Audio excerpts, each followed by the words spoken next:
I don't know. It's the browse on the ground. Cool. Hello. We are Lads Who Game. I am Robert. I'm Jimmy. I am Jack. We're a group of friends who were bored during quarantine and decided to start a book club of sorts for video games. And next up on our list is Horizon Forbidden West. Again, we are super excited. Some of you may have heard of it. Some of you may have been reading in the trades. If you are online at all in any way and are into video games at all, you've probably heard about this game. We all recently took some sort of crack at Zero Dawn, the prequel, or I guess the game that the sequel is based off of. And we all loved it, and so we are here to talk about what we're excited for in this upcoming game, as well as some things that we hope that they potentially improve on from Horizon Zero Dawn. So before we get into all of that, just some background on the game itself. So if like I alluded to before, if you maybe have heard of it or maybe not, Horizon Forbidden West is an action role-playing game developed by Guerrilla Games and published by Sony Interactive Entertainment for the PS4 and the PS5. As Robert said, it's a sequel to 2017's Horizon Zero Dawn. It is a single-player open-world game set in a post-apocalyptic version of the Western United States. Hence the titular. It's the titular role, Forbidden West. Yeah, I mean, all the imagery. I think there's like I remember seeing in some trailer like the Golden Gate Bridge. Like, I think that that was on the box art. Oh yeah. I think at least it definitely seems like San Francisco is like a big element, because I feel like in the State of Play video they had what's that triangle building called?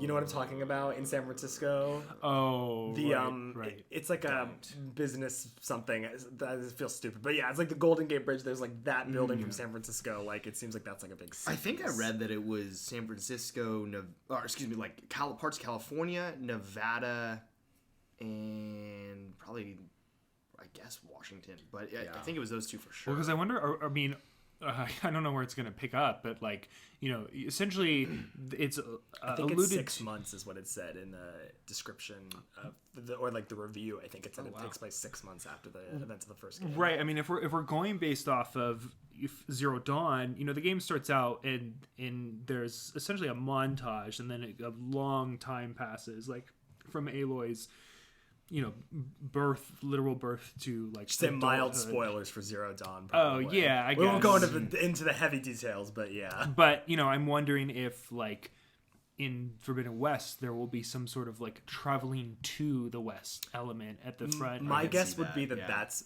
like the tutorial level of this game is like a caravan to the west. If I had to call it in the air, I would say that remember how in the first game there's like the Nora Heartlands or whatever is like the tutorial level. Like I bet there's like a gate that's like, this is the gate to the Forbidden West or whatever, and you have like a little tutorial area outside there, and then it opens up. Because there's at least a couple of people, if I'm not mistaken, in Zero Dawn that either like in a very pointed tree of dialogue or like in passing reference the Forbidden they allude West. to it a couple of times. When I first played Zero Dawn, I knew Forbidden West was coming, and I remember someone said it in the game, and I was like, oh, they said the thing. Like they're setting it up already. It's definitely like something that people have been to, which I'm actually really, really excited about. I think that's one of the things I'm most excited about, and maybe we can use this sort of like as a segue to jump in.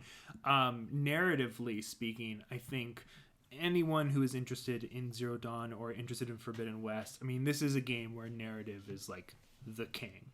I mean, and it's complete polar opposite to the last game that we played and are talking about.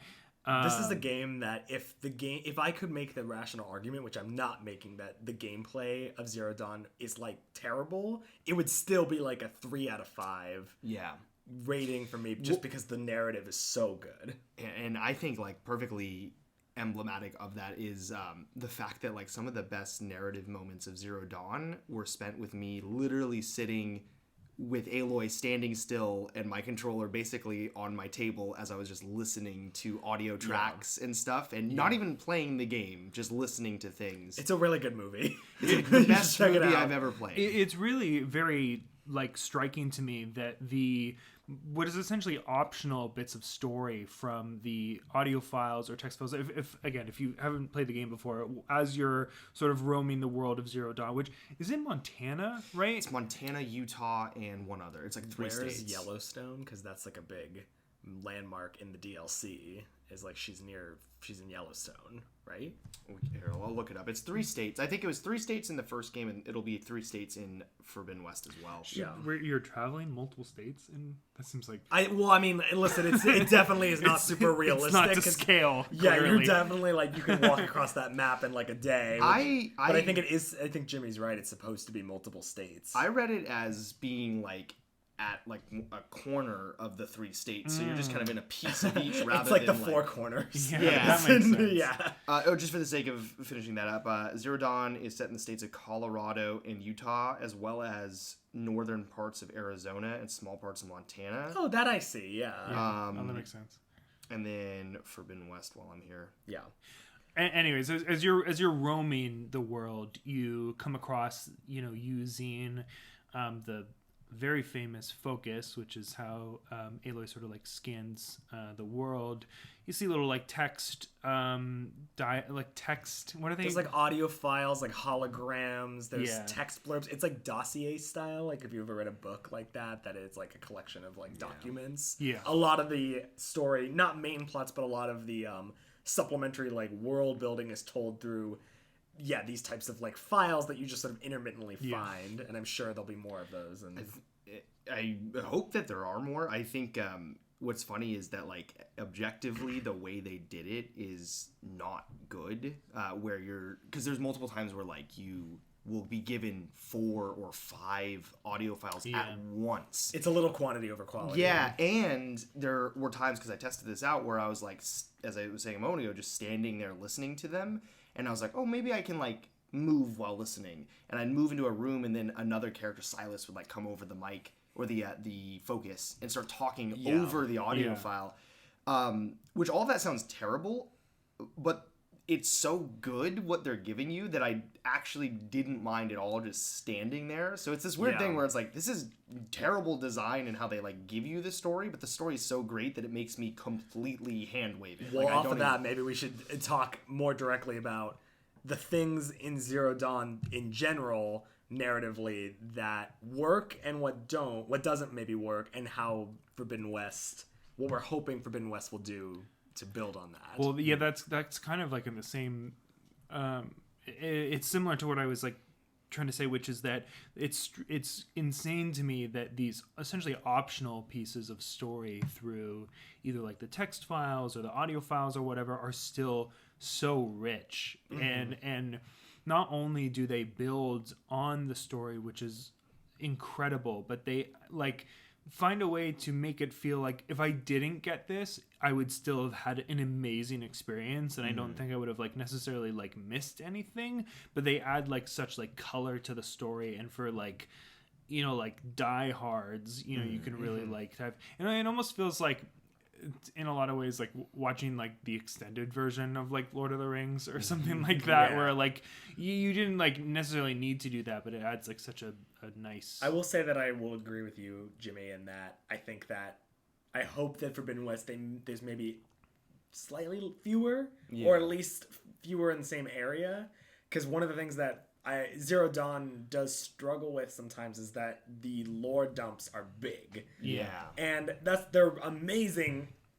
Like it's an amazing lore, and so you want a lot of it, but it would be nice to spread it out slightly more elegantly rather than just dump it in a lot of, because most of the time in Zero Dawn you're finding these things in like huge underground bunkers, in clumps. and it would be nice if it was more just a little more, not scattershot, but like more paced appropriately. Yeah.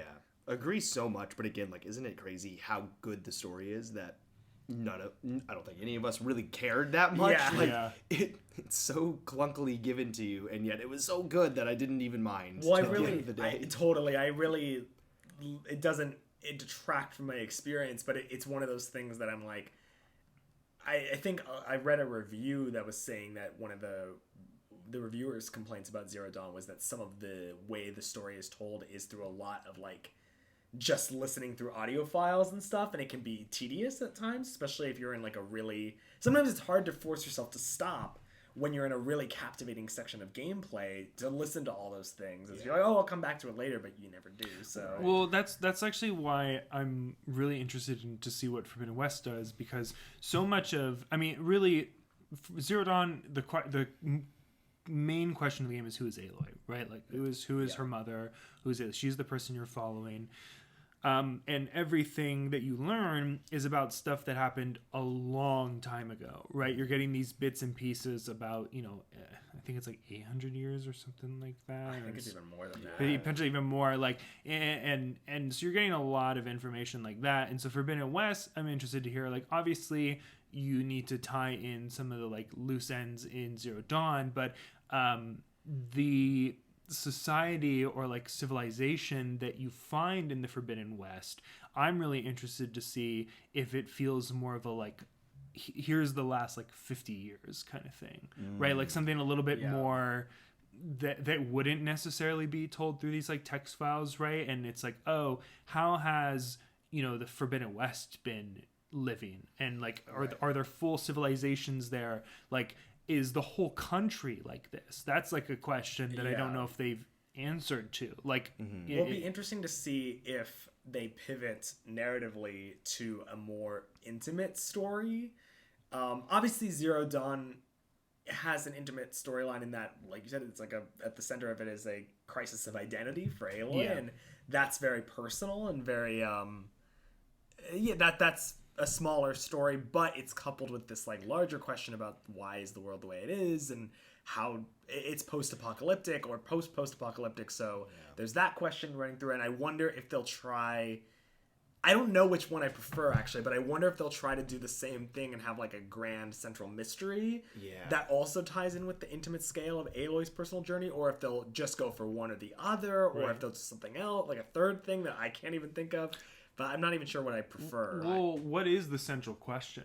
Because I think this game, I think we can like that blight thing. Yeah, it's like the red plants. I don't know if we want to like spoil the like cliffhanger at the end of Zero Dawn. I think we can. I think I would be, for me at least, I feel like it would be hard because I think that is the central question. It's hard to talk about like what narratively we're hoping for.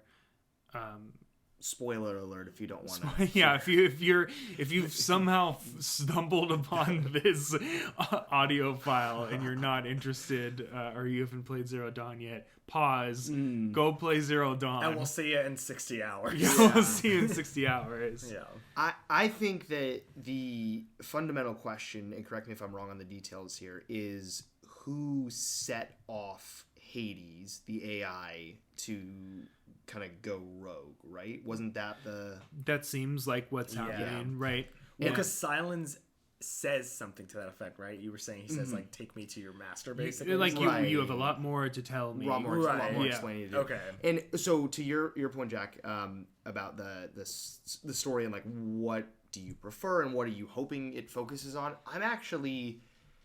I was so enthralled with the main overarching story of how the world got to be the way it was, and a lot of that past stuff that we got with Faro Industries and etc.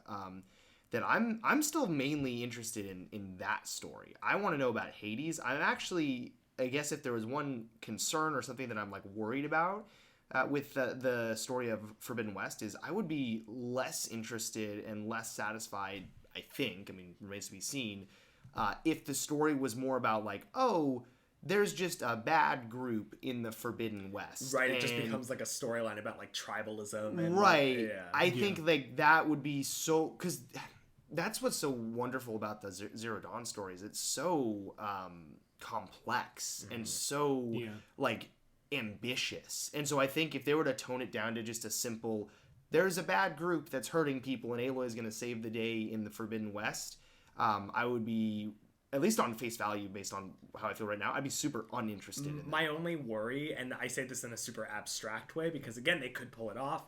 My fear is that I feel like, and I'm not necessarily arguing for just doing that, like for keeping it about like tribal squabbles or something, but I would be afraid that because the story of Zero Dawn is so complex but so well executed, it feels like lightning never strikes twice. Like, I don't know if they'd Yeah. be able to.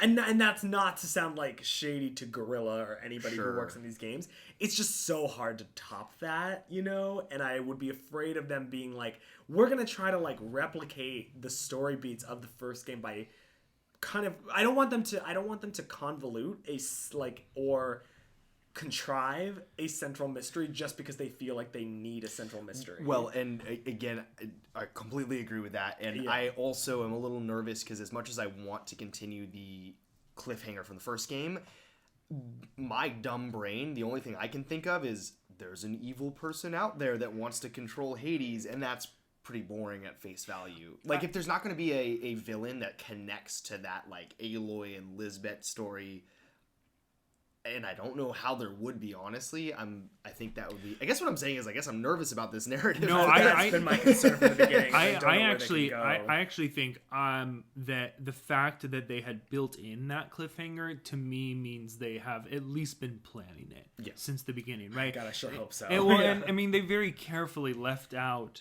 that one crucial thing, right? Like, the story would not happen if this group, this single person, this whatever, did not, corrupt Hades, right? Because Hades worked essentially as it was supposed to a few times, right? Because the whole thing is that, like, Zero, like, they tried, like, they went through the cycle, it didn't work, and then Hades wiped the earth clean, and then it tried again and again, and then it was that one time that essentially... Well, I guess I'm still confused about this plot beat because, and I haven't played through the main storyline in a long time, but I always assumed that it was the same thing, not the same root cause, but it was like the same idea as the Pharaoh glitch, where it's like, oh, the AI of Hades glitched. No, it was a There's specific... something Okay. triggered it. I must have Someone missed that. sent I don't know if it's like a signal they describe it as, but Okay, it was okay. like a targeted thing, and so that, I'm assuming, is what we're going to see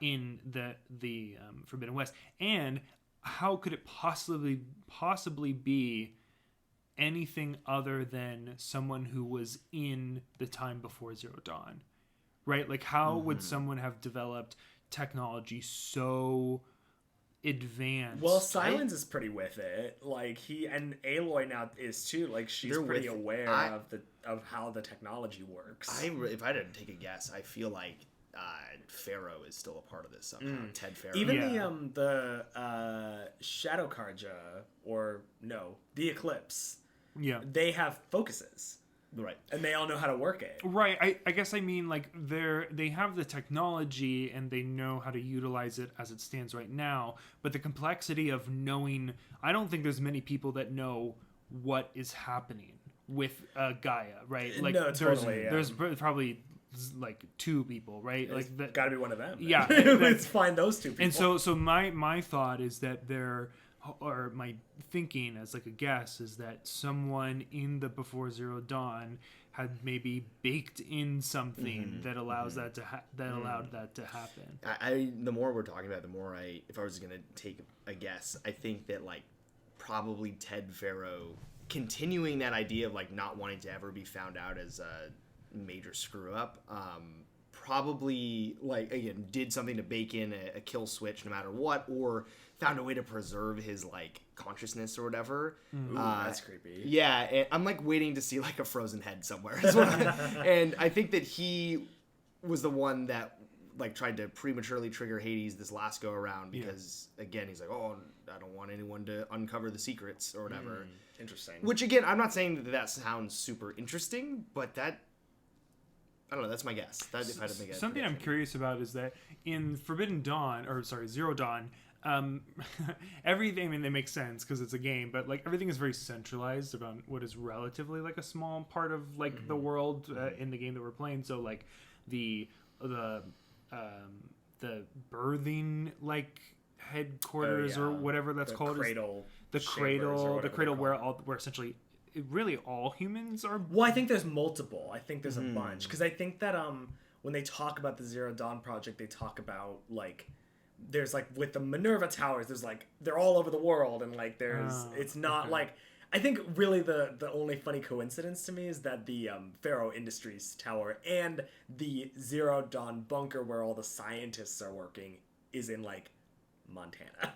Like Yeah. that is funny, but Yeah. you know, So I wonder, like, if there will be any pieces like that in the Forbidden West. I'm sure there will be. I mean, there's I think I mean, rent prices in San Francisco are so high. But it is near the Silicon Valley and the tech yeah, industry. So. right. They really built well, it there's up there. that actress, Carrie Ann Moss. Her character, and it was like the cast breakdown looked kind of sciencey. Like, so I feel like we are definitely gonna stumble into like more people and more tribes who have like somehow used these facilities, because the Nora are the only ones who are like, you can't go in. The holdouts. Yeah, like everybody else, the Karja and everything, they use them. Yeah, I'm so interested. Like Yeah. I don't think I'm trying to like temper my expectations. Like I don't think it's gonna be that same sort of like initial beautiful shock of like unraveling the world of like Zero Dawn, but I am so interested that I'm having a tough time feeling like I won't be satisfied, because I think I'm just going to be learning something new, and something new is going to be exciting to me. Hopefully, narratively speaking, they'll have a trick up their sleeve. Totally. I trust them, given how Yeah. great it was. Yeah. As much as I'm nervous, I also think that, like, okay, they have proved themselves to be a very great storyteller. I'm sure that this story, if, as you were saying, if not as great as the first one, is still going to be pretty darn good. And what I think will help is that the gameplay and the combat is going to be improved, so that even if you dip a little bit on your overall like score of the story, the combat will be so much more improved that it still makes for an excellent, if not, One, that seems like a really good segue. It's almost like I planned that. Yeah, to talk about probably the second aspect of what we're looking forward to or wanting to see in Forbidden West, which is improvements to the combat and building upon the systems that are good in the first game in Zero Dawn, I think. Yeah. I think a standout, and I think we all agree on it like pretty strongly, so maybe a good place to start is the melee combat in Zero Dawn is atrocious. Garbage. The word poopy comes to mind. It's just like, it's so useless at a certain point. And when you really start upgrading your weapons, your bows, the sling caster, the trip casters and stuff like that, that even, and I'll also say, even within Frozen Wilds, because you unlock the ability to modify your spear, which is great, but it's only like even with like a 40% damage boost or something like that, it still pales in comparison to... Well, and you can never put like elemental damage on your spear, which is like such a big part of the bow, and you can't put like tear blaster stuff on. Well, I guess you can modify it. You can add the coils that add like 15% more tear or whatever, but it's like not the same as like the tear blast arrows are like my bread and butter. Yeah. So like I feel like the fact that is not something you can do in Zero Dawn at all really makes the melee really weak, because it's such a big part of fighting different monsters. Yeah, unless you're going after a watcher, it's useless. Right. Like it's really useless. I basically feel like I used melee for like that last bit of damage to kill a monster that's like right in front of me. Well, and it's funny because even with like, because they have a skill tree essentially, and some of the skill tree stuff, even like the highest tier of them, like essentially stuff you get at the end of the game, it's like, oh, you'll do more damage with your spear when you're at low health. Even with all of those unlocked, even in like the optimal situation, it's never gonna do anything, and it won't even really get you out of a bad situation too. And like those kinds of buffs I don't enjoy in games because it feels so abstract. It's like you'll do 10% more damage when on low health. I'm like, what does 10% more damage mean? It's not the same as like understanding a strategy behind using a fire arrow against a machine that is weak to fire. Well, particularly because one of my favorite parts of Zero Dawn is the way that they structure the combat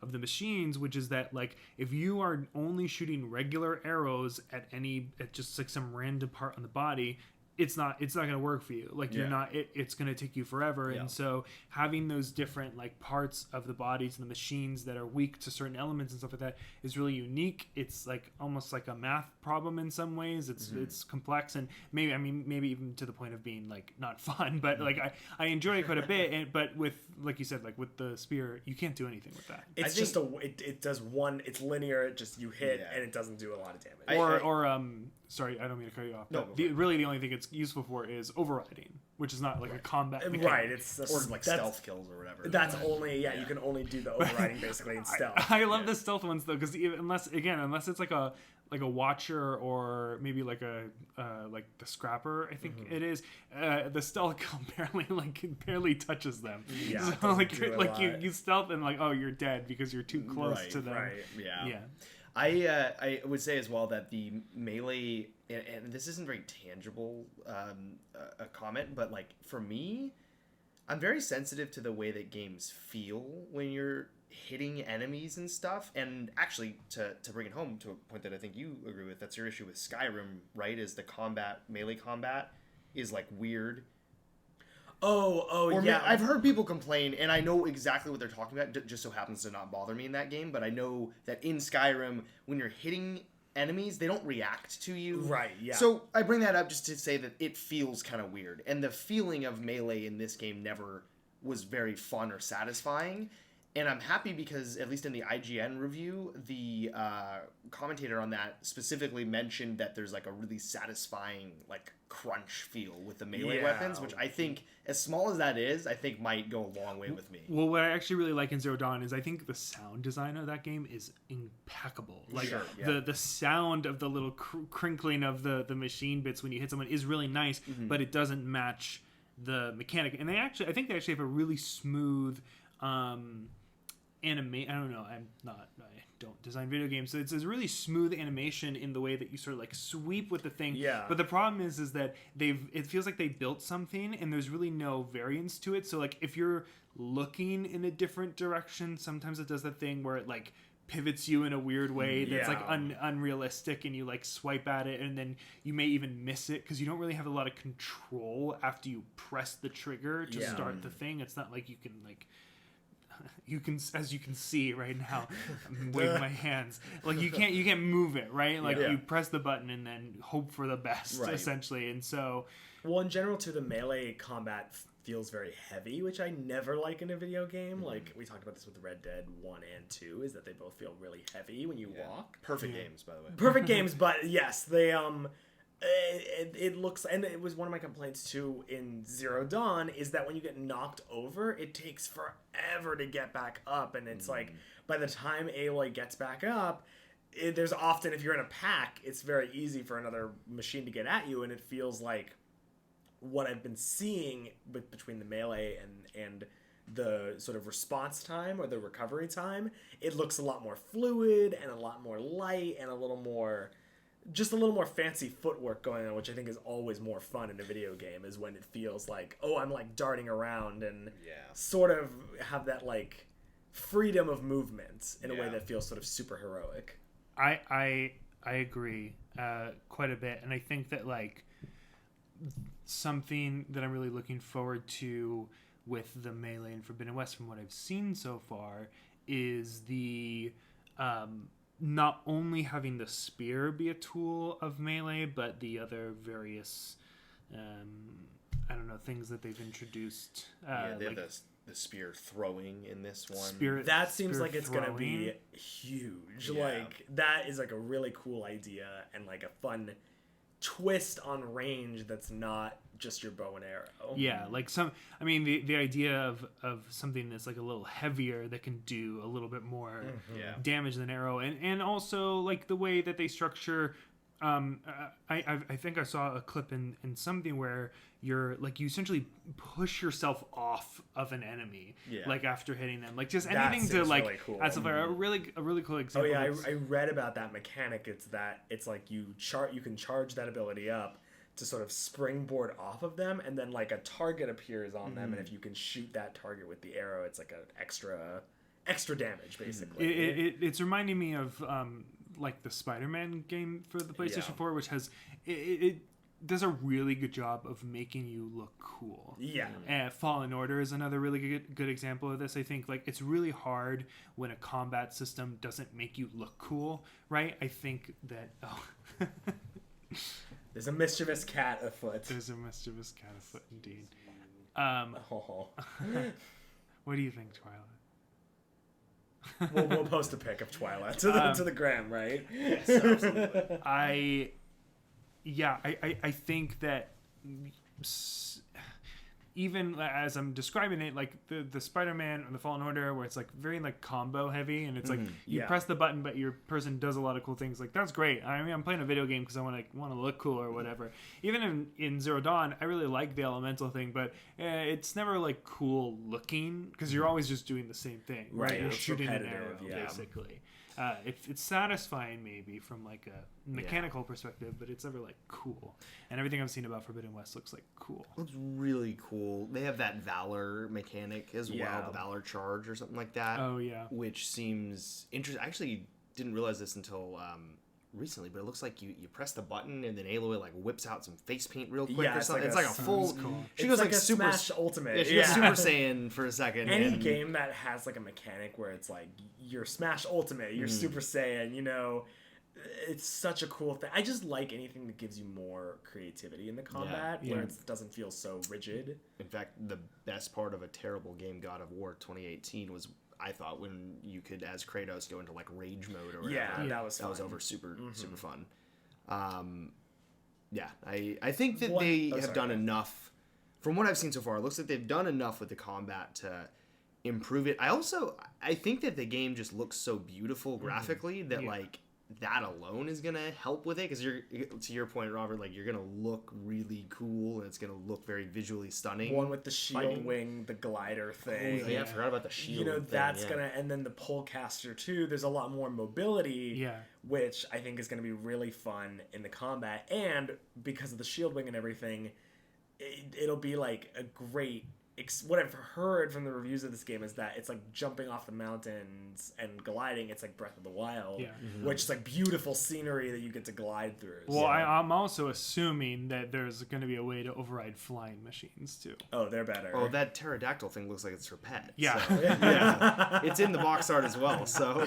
Is it Avatar rules that she also has to? That's like, why she's got the long hair. Yeah, Yeah, she's got into she's the a- braid, you know, into it, right? God.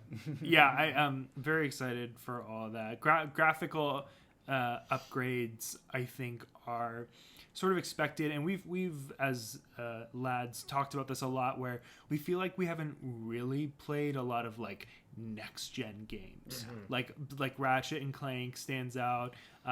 Potentially, we've played games that have been technically released for the PS5.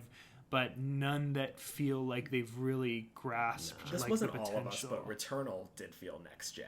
Returnal felt next gen to me, even like because we played Miles Morales as well, and there was some stuff in that where I've definitely felt the like, oh, I can load stuff faster. Like that Yeah. that has been present from the beginning, but like sometimes graphics are nice. And, Yeah. and this looks like really Honestly, beautiful. with the PS5, the load times I don't think should be ignored either. Is like such an Oh, amazing totally. thing, because the load times of Zero Dawn are a bummer. Like it takes a long time for that game to load. Even running it on the PS5, it just takes time, and I feel like I'm really looking forward to being able to fast travel in a way that feels efficient in this game. I'm looking forward to the next gen-ness of this game as well, and specifically with the haptic feedback on the controller. Oh, I'm sure there'll be gosh. a. Gosh, when they do that, that is I'm so sure cool. there'll be a bowstring tension. Just Just funny that people haven't talked about it actually. that, you know, well, that makes me a little nervous, because I feel like, gosh, as gimmicky as it sounds for the PS5, like the haptic feedback on the controller. must DualSense is really- king. yeah, DualSense is like the really best cool. part of the PlayStation. I remember when easily. the Yeah. PS5 was announced and they were talking about it. I was like, that's like 4D in movie theaters. Like, I'm gonna turn it off. Right. There's no way I'll find that enjoyable. and now I feel like it is like the number one thing I'm excited for. They must have haptic feedback. They in this have to. game. Yeah, well, and this is something that's interesting is because, like, you know, it's being developed for the PS5 and the PS4. And a lot of people talk about that as, like, potentially, like, a deterrent to it, right? Because... Originally, it was supposed to just be for the PS5, actually. Right. right. But because of all, like, I'm assuming because of all, like, the supply issues and not... I mean, it's still hard to get a PS5. Oh, I should unfollow them. Like, I still follow all those, like, PS5 stock updates on Twitter, you know, and I'm like, I can't believe they're still going, you know, that it's still, you can't just go to Best Buy. And my understanding is that, like, while you could, in theory, have both, like, types of games developed and they take advantage of, like, whatever system they're on, because of timing, sometimes maybe things have to be sacrificed because, you know, it's going to be on both the PS4 and the PS5, which is, like, a bummer. But I don't... So far, what I've heard from reviews is that it still looks amazing, like next gen. Yeah. It does. I don't think graphically it suffers or anything. Yeah, I'm so excited about this game. Should we talk about... Oh, sorry, go ahead. I was just going to say, when's the last game that you felt this much hype for? Breath of the Wild. Wow, that's a great question. Yeah. I mean, let me think about my Honestly... Sorry. Honestly, Animal Crossing? that was what I was thinking. Animal Crossing New Horizons, I think, was the last game, and I scratched a different itch for me, but I feel that it's a different kind of thing. And also, I will say that, like, with New Horizons, that I probably was, like, even more hyped about that for a lot of ways, and I was, like, following a lot of updates. But that's also, like, how Nintendo does things too. Yeah. It's like it scratches a different itch. But it for something like this that feels, you know. Animal Crossing's a franchise, right? And it's a franchise that all of us have played a lot. So there's this, like, baked in, not nostalgia, but, like, hype for a new game, but something that, like, feels relatively new because Horizon's this only... is new IP. You know, Yeah. 2017 is the first game. You know, the IP's barely 5 years old. Yeah, I don't... And is quickly becoming, like, the flagship IP. Right, well, as everything else is bought up, they got to hold on to this. Well, and sequels are hard, too, as well. Because, like, when you think, like... I've played lots of games that I absolutely loved. Like, you know, like Ghost of Tsushima is, like, another really good example where, like, if there's a sequel for Ghost of Tsushima, which I know there's going to be, like, that's going to have a lot of hype. Don't scare it away. But, like, it's hard to do a sequel. Yeah. It's really hard to do a sequel in video games unless you're, like, fucking Mario or whatever. Yeah, I was gonna say, I think you're forgetting about Super Mario Galaxy 2. Like, it's hard to do it unless you have that, like, established brand. Like, I mean, and you know what? Red Dead Redemption 2. Red Dead Redemption 2 is probably the game. But those that I was games also excited came about. out so far apart from each other, right? Like 8 almost years. a decade, right? Because when 2010 to 2018. 2010 to 2018. Yeah. Okay, so no, this Like, is this 5 is- years. It's 5 years, but it's really 4. Like, Yeah, I mean, like, because release dates. it's barely 2022. Yeah. You know, it's been announced for a long time. Like, they've been basically making... Didn't it get delayed as well? I think it got delayed This one. once, yeah. Yeah, for Forbidden West. I think it was It's supposed to come out in come out. 2021, but it was always supposed to be third quarter. It was never supposed or third or fourth. Like, it I thought it was wasn't... supposed to be holidays, right? Like holidays. It was something like 21. that. Like, it only got pushed a few months. Yeah. But, I mean, they... You know, it's like Ocarina to Majora's Mask. Like, it's not like a complete overhaul of anything in the way that Red Dead 2 is like an overhaul Right. Yeah. of Red Dead 1, or in the way that Breath of the Wild is like an overhaul of the franchise. You know, this is very much like the same game with like graphical upgrades, gameplay upgrades, a new story, but it's not breaking the wheel. No. And that's fine. It's not even reinventing the wheel. No, like, it's just doing the wheel again, yeah, but in a just great way. Keep rolling with the wheel. Exactly. That's fine. Should we talk about open world, like how this fits into like other open world games? Yeah, that's fine. I think. Well, do you have something like specific? I just wanted to say that somebody called it on Twitter the PS5's Breath of the Wild, and I was like, in terms of just like it has that same sense of exploration, and I will say that like with Zero Dawn, I didn't get that same level of like Breath of the Wild, like, oh, I want to go over there, I want to go over there. I was much more, the way I played that game was much more waypoint to waypoint, you know? Yeah. Totally. And I'm hopeful that this game will alleviate some of that, because one of the things I read was that there's far fewer waypoints.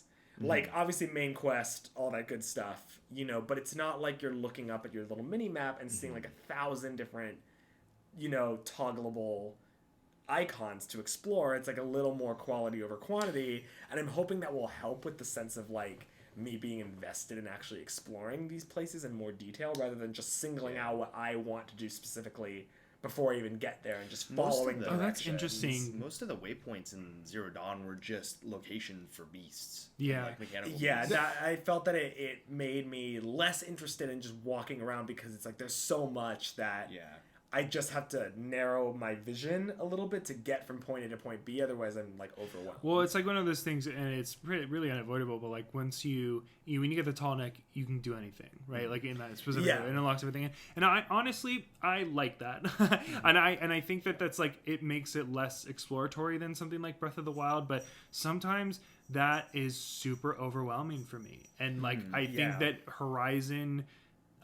Similar to Ghost of Tsushima, actually, Yeah. where like there's really not a lot to explore with Ghost. Like I think that there's stuff that like happens in like the outside world that you can interact with, like random machines or like Yeah, random yeah. hordes of enemies. But there's really not like in the same way that Breath of the Wild or like Red Dead Redemption, you can't really like you're not gonna find anything super unique, right? Well, I don't know. My thing is that with stuff like Breath of the Wild, because there's not all these like waypoints and like all these like check marks to get and like things to cross off your list, it feels slightly more freeing for me because I'm like, well, I'm never gonna see everything. But so it can be more like a happy surprise and feel unique. But when it's something where it's like there are 25 cauldrons and 33 corrupted zones and 75 collectible holograms, that feels overwhelming because I'm like, well, I'm never gonna be able to get all of them unless I mark it all one by one.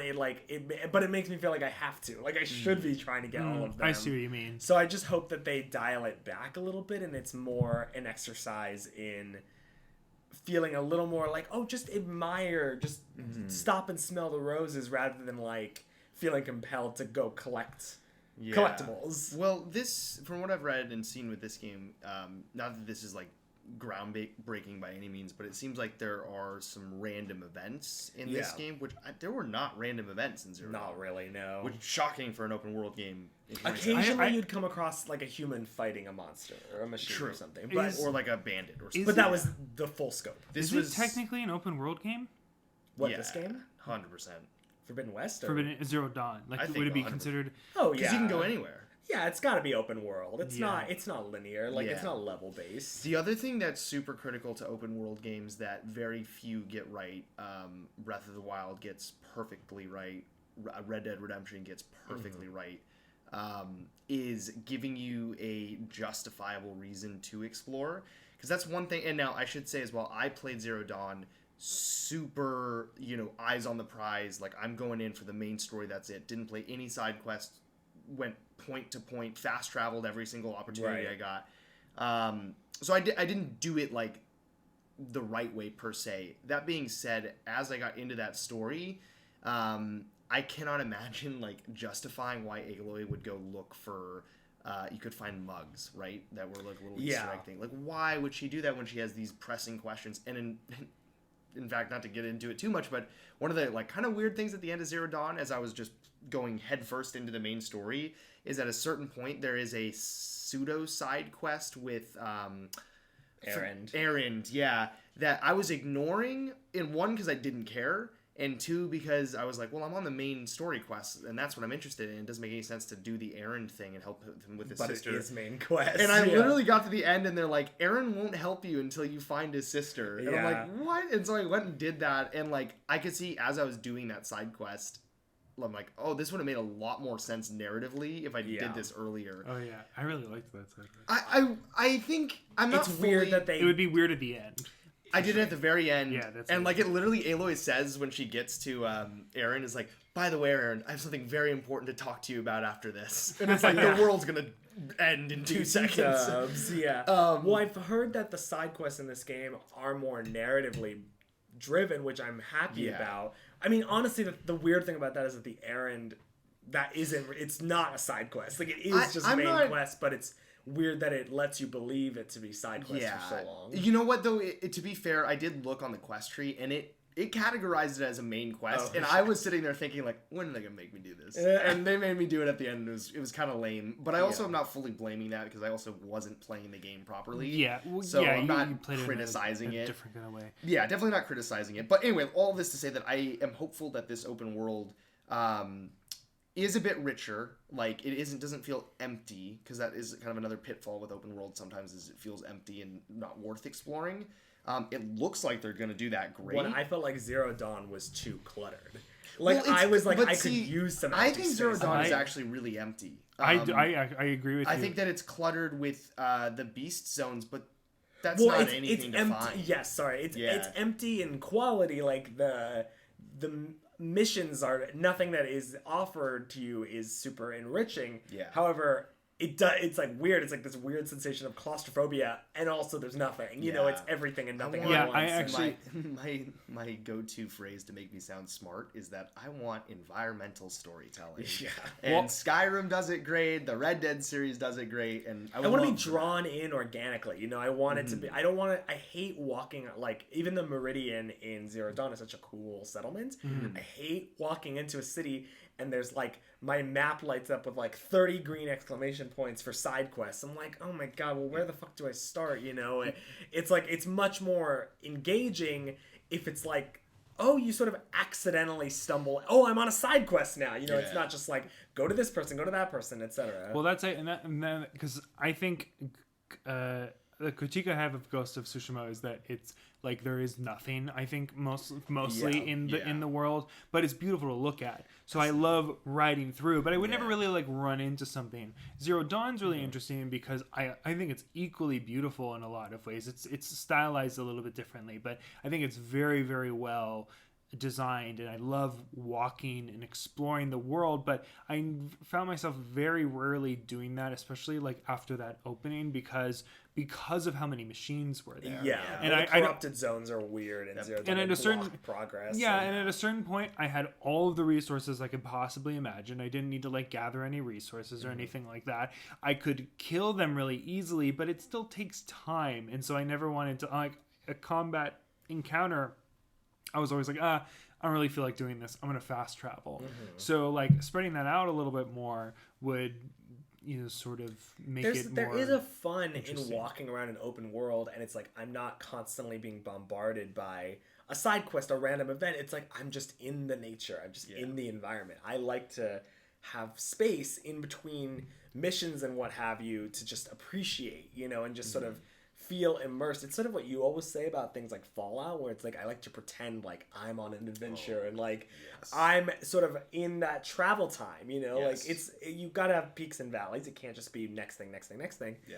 And Zero Dawn, because there's so many waypoints and corrupted zones and all this, it never has that sensation of I can just walk and enjoy, I will say too that although I agree with you and that the open world of this feels cluttered with stuff like the machines or whatever, I am happy that they're very, very optional. Like unless you're totally, trophy hunting, you don't need to do them at all. No, totally, but that's what I also don't enjoy is like I hate when it's like in Breath of the Wild, they don't tell you how many Korok seeds there are. You have to like look it up. It always just feels like a fun treat when you discover I just found a Korok seed. What a fun random thing to happen.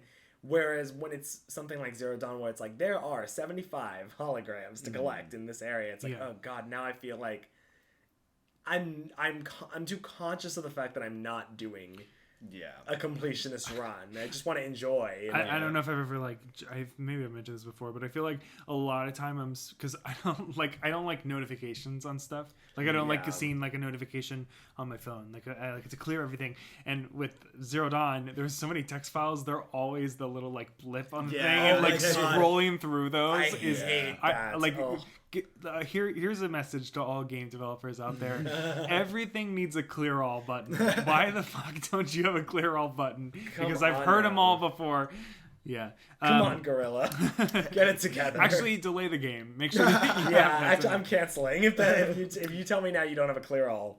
I think there's maybe this is a good opportunity for us to sort of like just give like some last like words on like definitely. what's going on. And I'm also curious to hear because we've sort of talked about it, what mode do you plan on playing on? Because they have The fans have been DMing me asking if I'm playing in performance 60 frames or ray tracing fidelity. I don't think there's ray tracing in this game, but I do okay. think there's like a performance and like a visual mode. I don't know what high the fidelity or something. For our fans who don't know fully what that means, Yeah, for our fans, Yeah. If you no. don't know, what are you doing here? yeah. we're Jimmy, not why don't you explain it for our Well, fans? I was gonna say you're usually our tech guy on this, and so I just feel like hearing Yeah, it let from me the let me hack in the mainframe here. No, so yeah, the performance mode is essentially not a 4K, but it's at 60 frames per second, and the like I don't know, fidelity or visual. It's probably called fidelity or like higher quality. Yeah, quality. Whatever. It's like usually I think you're right. I don't think there's ray tracing, but usually what it is like it adds like lighting effects and like more and things that make the game look probably more visually stunning, but it drops the frame rate to 30 frames per second. Yeah, and in some games like Ratchet had 3 modes. If I'm not mistaken, there was one that included like you had. Well, Ratchet had performance with ray tracing. Yeah, so it was like which was crazy. Yeah, performance with ray tracing. So it's basically it's like there's 3 things that you're talking about with this next gen. It's like resolution. So is it 4K or is it not 4K? Frame rate. So is it 30 frames or 60 frames? And then some games have like the ray tracing, which is like the shadows and the stuff like that. And like lighting effects and reflections. Yeah, things like that. Yeah, it's basically the favor performance mode. It's 1800p. With targeting 60 frames versus the 4K 30 frames. So when Zero Dawn first came out, it was not 60 frames. And it wasn't until the PS5 upgrade that came out like 6 months ago, maybe I think, or something like that they added the 60 frames. So it's sort of a new thing, and it's funny because I never remembered it bothering me when I was playing it originally. No. But like now, sometimes I feel like if it's not 60 frames, I'm bothered by it. It's tricky because I really like. It's funny when you do that thing when it's like I'm gonna YouTube like Horizon Zero Dawn full movie, all cutscenes, no commentary. I prefer it when the player is in 30 frames per second. It's like more fun to watch, but to play, I have much more fun playing in 60 frames per second. Well, like cutscenes and stuff like that are really nice to see with the full resolution, but especially because some of the combat is so hectic. Yeah, the clunkiness can I think be. the good news is, from what I can tell from comparisons, is that it doesn't seem like the 60 frames per second lowers the resolution too drastically. Like I definitely remember Spider-Man, the PS4, when they did the remaster for PS5. I didn't put it in performance because I felt that performance mode made it look ugly. Like it did to me. It really dropped the just the aesthetic of the game. It made it look like very flat and textureless, and I don't think that'll be the case with Horizon, even in performance mode. I'm definitely not one of those like frame rate dorks that are out there, like the PC people that are like obsessed with that. Like I don't care about that as much. No. I actually do really prefer a resolution, especially because I think I have like a pretty solid like setup. So I'm gonna start with the visual mode, and if I can handle it and I'm not bothered by the 60, I'll probably stick there. I think when I played like usually what I'll do is I'll do like the visual mode first, and then if I do like a new game plus or something like that, run it like on 60. But do you have any? I honestly, I'm not. I don't really care that much. Even with Ratchet, I toggled some things, but I couldn't even tell you which one I ended up landing on. So I guess in lacking a clear direction, my commitment will be to make a conscious decision on one of them. I'll play around and see. I wonder what the default is. I bet it's 30. They pretty much always start you there. I'm definitely doing the 60 frames, given the caveat if the cutscenes look weird to me for whatever reason, then I'll switch. Yeah. Because that's if it doesn't affect the way that I feel like I'm watching the movie elements, the cinematics or anything, then I'm like, oh yeah, I'll totally take a higher frame rate. Yeah. But the second it starts to feel like, oh, this is like distracting in like key emotional moments or something, then I'll switch it back. That's why I think I'm starting on the visual mode, because I feel like We'll compare and contrast. once you go 60, you can't go back. Like, I feel like it's so hard to like That make I the do adjustment. feel you on. I switched it over when we were playing God of War. I switched it over consciously to the upgrade because we've been playing it. And I was like, oh my god, I could never go backwards. Yeah. But also at the same time, I'm like, maybe that's a good thing. Maybe that means that I should just start there because Yeah. it's like Yeah. that is what I preferred ultimately. Right. Totally. So, Any last thoughts here? well, should we just quickly say like what's the number one expectation we have? Yeah. Sure. Do you want to start us off, Jack? Sure. Yeah, my number one thing that I am looking forward to the most is I really hope that this game delivers on that sense of intriguing exploration. I really want to walk around this world and see things in like the distance, and if you'll forgive me, on like the horizon, and be like, oh, I want to go over there and see what that is, or I want to look over there, or I want to climb this cliff, or I want to look at, I bet there's something in that cave or whatever, and capture that sense of like just being genuinely interested in seeing what the developers have hidden in places and corners of the world, rather than just feeling like, well, I'll just highlight waypoints to explore the world that way. I really want to get like lost in this world and like lost in the story and everything like that, because I feel pretty confident that the gameplay is going to address all my concerns. And though I have some trepidation about the narrative, I'm like cautiously optimistic that they'll pull it off. So that's really my, flip a coin. Let's see what side it'll land on if the exploration is improved upon in my book. Yeah. Totally. Other than the stuff we have like talked about, I think melee combat is like a number one for me. But something we haven't talked about that I'm really intrigued by is the variants of the types of machines too. I don't think there was a problem with that in Zero Dawn, but I'm really, really excited to see what new elements that they bring with the different types of machines, because there's the underwater element of this game that We didn't talk about that at all. no clue how that's going to work. Underwater is always super hard in video games. It looks really pretty, but I'm super curious about that. So I'm interested to see like what new things these machines bring, because I've seen I think essentially like a rattlesnake type one, which that one looks great. sick. So I'm really excited, because I remember when I'm playing Zero Dawn the first time, I'm like, alligator, I don't know if they're it really becomes like old MacDonald had a farm, like identifying animals. It's really nice to see. They got like dinos this time around. Well, even it made me realize that some of the like the Watcher is like a kind of like a raptor. Yeah, I was like, oh, they are kind of like dinosaurs. They're not locked to mammals. It's not locked to like the modern age. Like there's definitely, I mean, I think there's a woolly mammoth, I think, very famously in Forbidden West. Yeah, so, Tremor Tusk or something. Which is like Yeah. whoever comes up with these names, like Purple Heart. Like, they're so good. Yeah, so I think that's something that I'm really, really like looking forward to, and I'm pretty sure they will meet my expectations with that. Yeah. I'm looking forward to playing this game like the way it's intended to be played. The way God intended. Yeah, and Gorilla, whoever's more powerful. I rushed through the first one because I was trying. I had a weird history with Zero Dawn, and like I tried playing it for like 2 weeks, and I think like I didn't get hooked by the story quite yet, and the gameplay I had some issues with, and then I got busy, and I just kind of was like, I don't really care that much. I'm not gonna finish it. And then with the hype of Forbidden West, and with the hype that you guys had for it, really made me like, okay, let me go back, give it another go. And so as I've said, I like rushed through Zero Dawn, really enjoyed it, borderline loved it, and I thought I loved the story for sure.